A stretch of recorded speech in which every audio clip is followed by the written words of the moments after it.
appreciate it. Appreciate you having me tonight.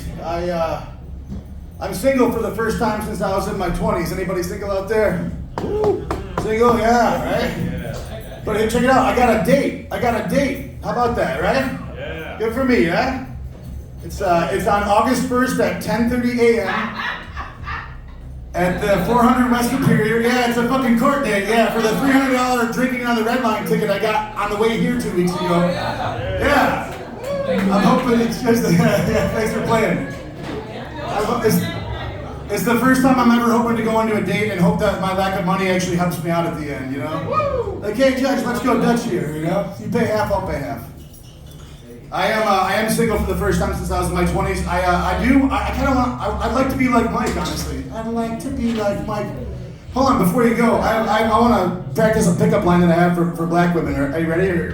It's Michelle, right? She has a name. It's not Michelle Titties. Is that your last name? It's not your last name. All right, Michelle, ready? All right. Damn girl. Hold on. I assume that you start with damn girl if I'm trying to pick up a black woman. Is that accurate? All right, goodbye.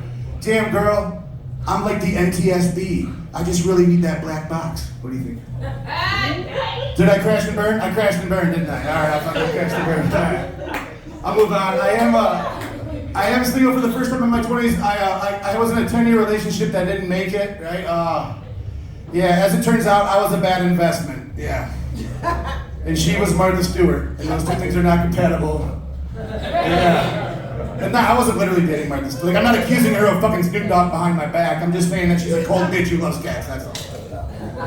Like, she didn't believe in me. I didn't give her a lot of reason to believe in me, in her defense.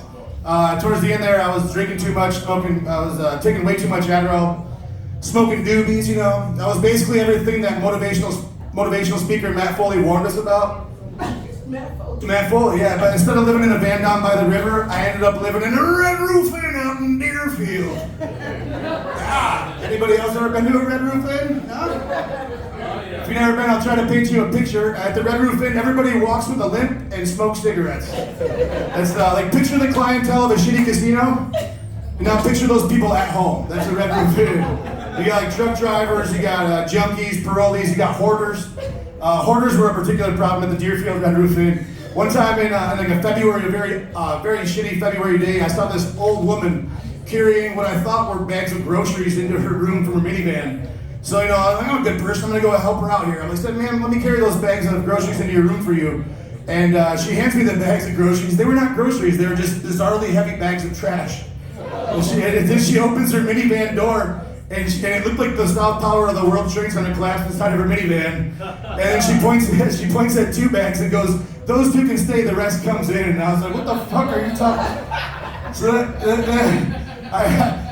as the good person that I am, I carried the bags of trash to her door, and she opens the door to her room, and it looked like the North Tower of the World Trade Center collapsed inside of her fucking room. And at that point, I gotta imagine it's just, I'm sure the Red Roof Inn guys loved her, right? That's a long-term tenant, right? She's paying her rent. I know it's probably more expensive to kick her out than it is to fucking let her stay at that point. If you feel bad for her, just remember that she's almost certainly dead by now. Her body's been devoured by stray cats, just as she would have wanted it. So thank you very much. Have a good night.